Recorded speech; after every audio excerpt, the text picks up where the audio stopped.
protect us, O God, even our family and the people around us. We thank you for everything and we really bring back all praises and glory in your name. In Jesus' name we prayed. Amen. So, once again, good noon.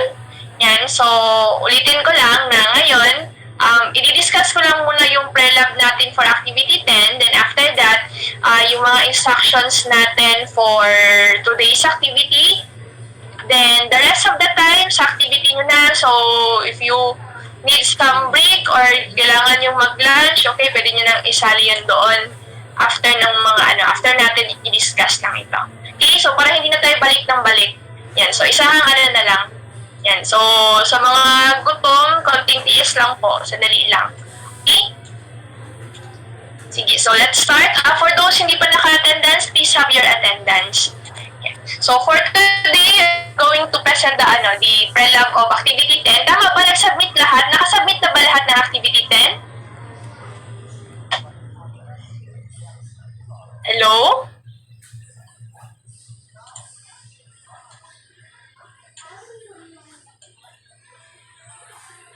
Nandiyan pa ba lahat?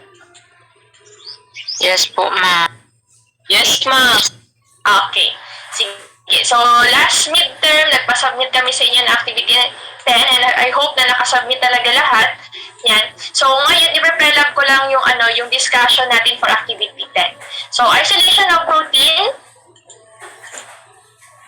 So, protein is an essential nutrient responsible for the multiple functions in our body, including the building of our tissue cells and muscles, as well as making hormones and antibodies. So, in our lecture, we already talked about proteins and their uses. At the same time, kung anong mga biomolecules sa katawan natin are made up of proteins. So, proteins, they are the most versatile macromolecules in living system and they serve as a crucial function in essentially all biological processes. So, this protein, they function as a catalyst. They transport and store other molecules such as oxygen. They also provide mechanical support and immune protection, and they generate movement. They transmit also nerve impulse, and they control growth and differentiation. So indeed, much of these texts will focus on understanding what proteins do and how they perform this function. So objectives natin for activity 10, first, to isolate milk components. Second, test milk component for the presence of protein. So in this activity, we are going to isolate protein from the milk or particularly yung evaporated milk natin. So, yung specific protein na nandoon sa milk natin, we have this casein. So, materials natin, here are the following, yung main ingredients natin dito or main materials na talagang pagpupukosan natin is the evaporated milk. So, medyo complicated or medyo maraming processes yung paggawa natin or yung procedure natin for activity 10. So, as you can see, maraming times dito nagagamit tayo ng filtration method in which both the residue and the filtrate magagamit natin sa procedures. So we have here procedure A in which we are going to use 75 ml of evaporated milk. Ilalagay natin sa beaker and we need to add slowly 35 ml of 10% lactic acid.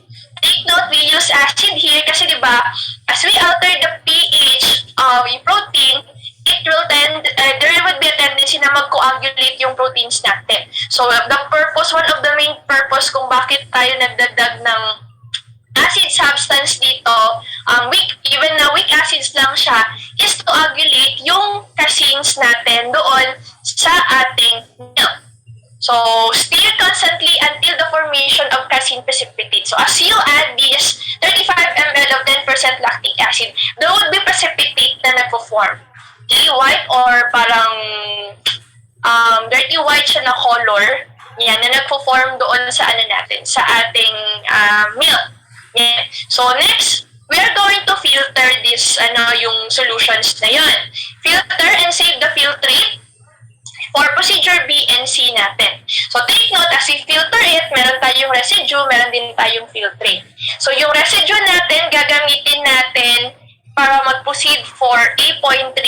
Yung filtrate naman, yung liquid part, gagamitin natin yon, ikikip natin kasi gagamitin natin for procedure B and procedure C. So, unahin ko muna yung residue. Anong mangyayari doon sa residue? Yung naiwan doon sa filter paper. So, you are going to collect the precipitate and place it in a beaker and add 25 ml of acetone. So, ilalagay natin siya sa beaker, then huhugasan natin siya ng acetone doon sa beaker natin. Okay? So, gagamitin natin yung residue niya, huhugasan natin ng acetone. Gamit yung 25 ml na acetone. So, next, isi-stir natin, make sure na nahugasan ng mabuti yung residue natin ng acetone. After niyang mahugasan, i-filter natin ulit. So, another filtration, second time na nagamit tayo ng filtration. Again, both the filtrate and residue gagamitin natin ulit. Yung filtrate natin, yung filtrate natin gagamitin natin for procedure D. And yung residue naman natin, gagamitin natin for A.5 natin. Take note, yung residue natin, yun talaga yung asin natin, yung kailangan natin i-isolate. Okay? So ngayon, yung residue natin for second filtration, gagamitin natin ulit. Ita-transfer natin to another, transfer the asin to a filter paper and allow to dry. So, ang ginagawa namin dyan, para madali siyang mapadry, di ba nasa filter paper siya kasi i-filter natin siya. So, residue siya doon. So, ang ginagawa lang namin is, pinapatong namin siya sa dry na filter paper. Kasi yung dry na filter paper, ina-absorb niya yung liquid na part. So, until such time na matuyo siya, tapos, we try to weigh it kung ilang grams ng asin yung nakuha namin from the evaporated milk. So, pag na-dry na, yan, so kukuha tayo ulit, iti-test natin siya to confirm talaga na asin yung nakuha natin, kailangan niyang mag-undergo ng different tests for proteins.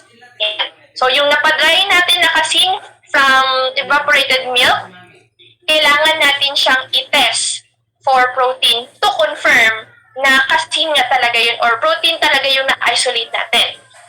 Ngayon, to confirm that, kukuha tayo ng 1 grams of isolated casein from the procedure, yung napadry natin, kukuha lang tayo ng 1 gram doon. Tapos, lalagyan natin siya ng 15 ml of distilled water. So, paglagay natin sa 15 ml of distilled water, isi-stir natin. Since insoluble yung casein natin, so, isi-stir lang siya. Yan, then, i-filter natin ulit. Once again, i-filter. After natin siyang i-filter, yung filtrate na yung gagamitin natin, yan, never mind the residue, yung filtrate na lang. Yung filtrate naman, i-distribute natin siya for Burette, Millons, and Hopkins-Cole test.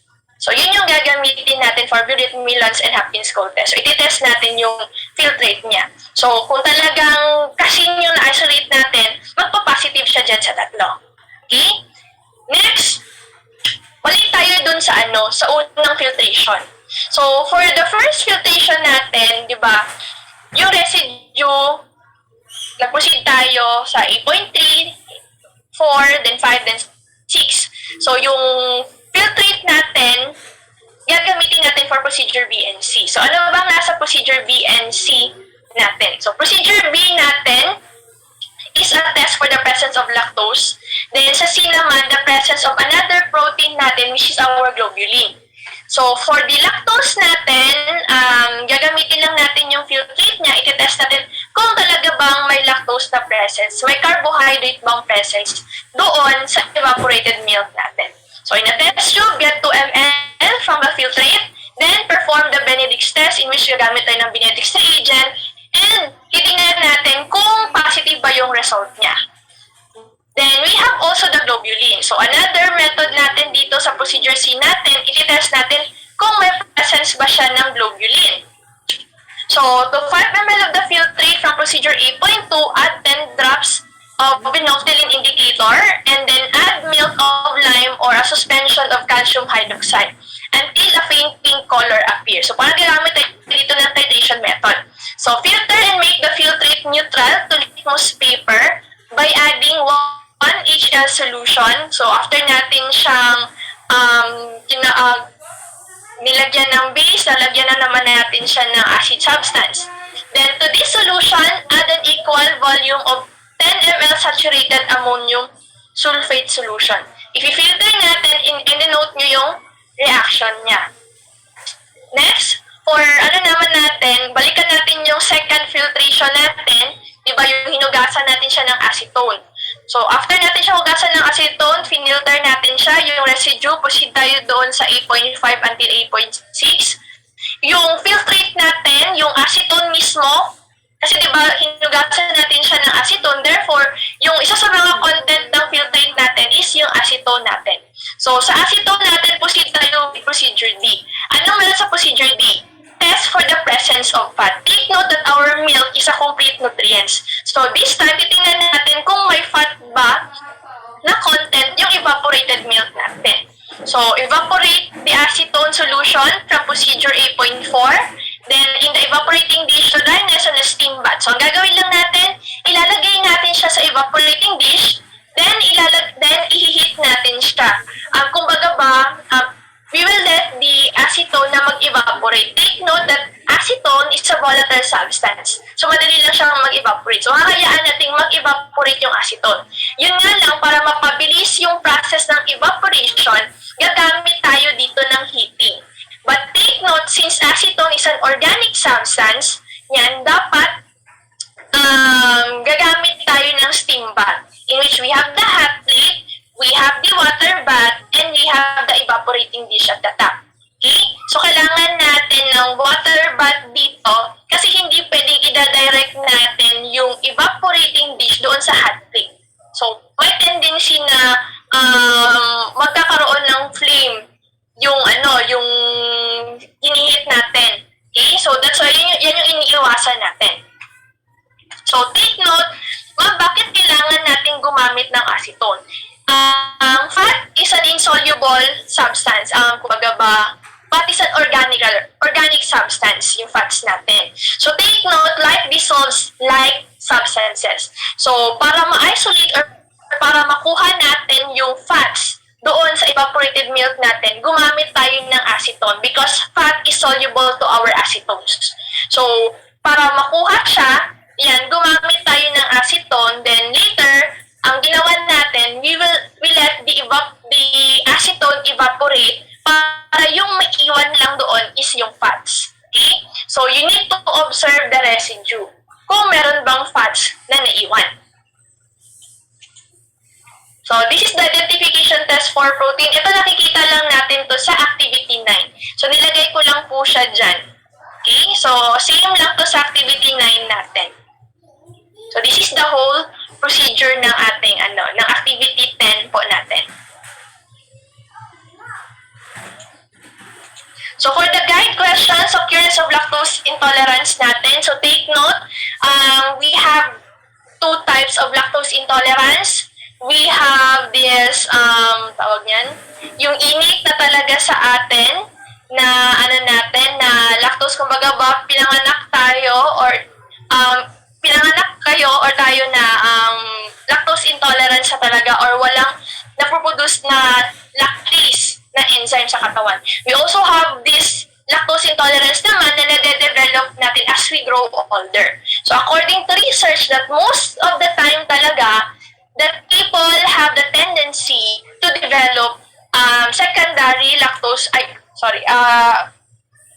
we have the tendency to develop lactose intolerance pagdating natin or as we grow older. Yan. So, habang tumatanda tayo, nagkakaroon tayo ng lactase deficiency sa katawan natin. Yan. So, take note, nangyayari lang ang lactose intolerance if we don't have or we are lacking with the enzyme lactase, and this lactase degrades the lactose na nai-intake natin sa katawan natin.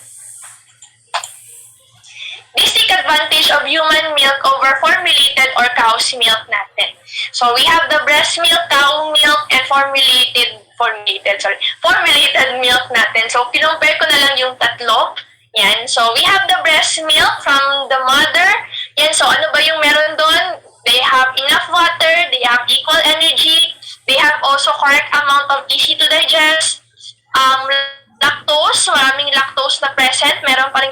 is present doon kay nanay, sa gatas si nanay. Ito, advantage na talaga ng breast milk natin. We have these essential fatty acids and lipase to digest. We have these enough vitamins, and we also have the anti-infective factors natin, yung mga immunoglobulins natin. Then at the same time, growth factors. And for the cow milk naman natin, ito yung ginagamit natin particularly to adult. So kung napapansin niyo, di ba, yung mga gatas ng bata, they really have this specific age na piniprescribe. Like example, yung may gatas tayo for 0 to 3 months, iba naman yung gatas natin, gatas ng bata from 3 to 6 months. Yan. Kasi take note na hindi pa fully developed yung stomach ng baby. So, that's why yung kailangang mag-adjust. Yan. So, yung mga formulated milk natin, as much as possible, kailangan siyang i-adjust.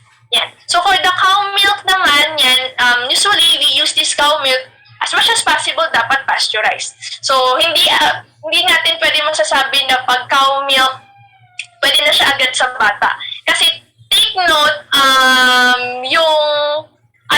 yung kumbaga ba, yung molecules na nandyan sa cow's milk natin, may tendency po na hindi pa appropriate doon sa baby, hindi pa kayang i-digest ng baby. Yan. So, as much as possible, we really prefer the formulated milk in which na-adjust na nila yung molecules ng gatas natin. So, we have the cow milk in which it has an extra water na needed. Equal din yung energy natin. Protein, too much difficult to digest. Carbohydrates natin, still may lactose pa rin siya. Yun nga lang, wala na siyang essential fatty acids and lipase. Low vitamin A, C, and iron. And wala siyang anti-infective factors and growth factors. For the formulated milk naman natin, yun, may extra needed tayo na water, equal yung energy natin. Partially corrected yung proteins, carbohydrate, still may lactose pa rin siya. Then we have some essential fatty acids added, then no lipase. Vitamins, minerals usually added, yun nga lang hindi siya enough. Then we also have, we don't have the anti-infective and the growth factor na nandito. So take note, pagdating natin dito sa sa formulated milk natin, may mga kulang siya. As of now, yung growth factor, ito lang yung problema ko. Yung growth factor, I think, we have the milk na, yung innovated milk natin na they already added some growth factor for the baby. That's why, di ba, yung mga bata ngayon, mga madali ng tumangkad at the same time, yung the way of thinking nila na talaga ang bilis nilang mag-isip. Yan, like example natin yung DHA, yun, kasi di ba factor yun siya for brain development. So, advantage ng breast milk natin yun, has antibodies, no bacteria, food stock in correct proportion, no risk of allergic reaction, no additives or preservatives, builds mother and child bond, no cost, no preparation, breastfeeding, triggers reduction of uterus size. Disadvantage may be painful. Mother needs to be present, then damage beauty. Another siguro disadvantage na idadagdag ko dito is that mother cannot take or cannot eat anything like yung mga pagkaon. She needs to be careful of what she eat or what she intake in her body, especially mga drugs din natin. Because there are some food or drugs na napapasa siya through breastfeeding. Yan, that's why may mga gamot tayo na talagang nasa instruction na hindi siya pwede for lactated mothers. Because take note, pag napasa or kumbaga ba, pag nagpa-breast milk siya, so yung gamot, pwede niyang mapadede or mapasa doon sa bata. In which yung problema kasi is, hindi pa fully developed yung katawan ng baby. So may mga enzyme pa siya na kulang. In which, yung enzyme na sana na yun na kailangan is para matulungan niyang malabas yung mga gamot na napasok sa katawan niya. So, kung wala siya ng enzyme na yun, hindi niya malalabas yung gamot na yun, so it could lead to toxicity na pwedeng ikapahamak ng baby. So, formulated milk natin naman, yung advantage, less painful, other people can feed the baby and may contain supplement vitamins and minerals. So, more likely to develop illness and risk of wrong mixture and also expensive.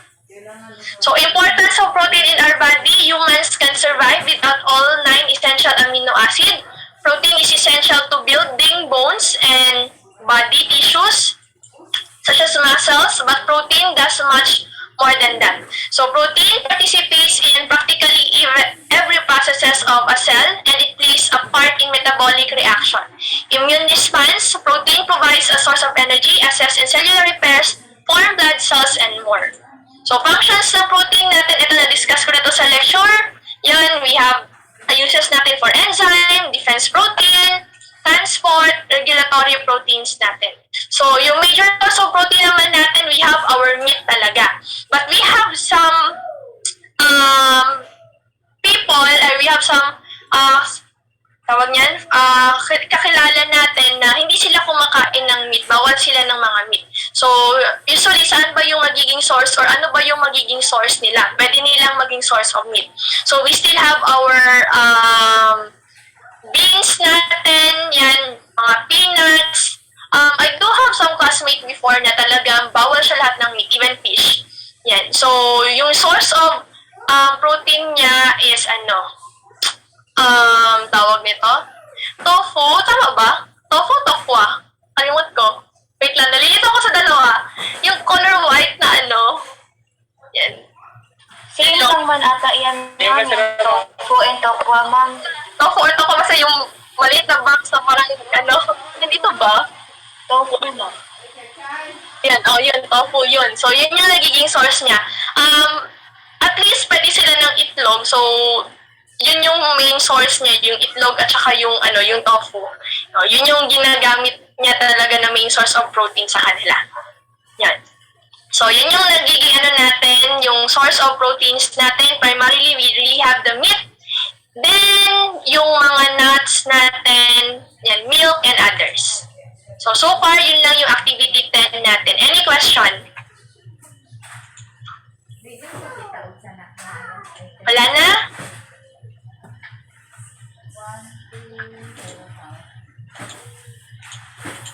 Sige, so if you don't have any question, let's proceed with your activity for today. Yan, so yung gagawin nyo lang po ngayon, you're going to answer activity 9 and 10. Hala! Ma-open yung Schoology? Ay, ito na.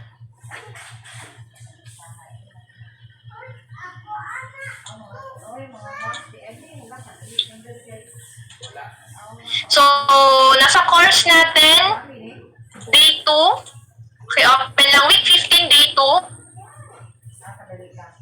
In which you are going to answer post-lab activity 9 and 10 for today. At the same time, you are going to make a report for those group na in charge sa activities na ito. Any question? Oo, dili na lang sa Malabar. Wala na? Yan. So, i-leave open ko lang tong natin, yung Zoom natin, if you have question.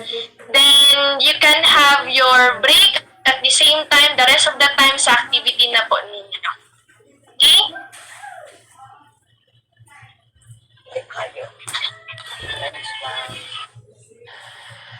Sige, you can go. Yan. I-open ko lang tong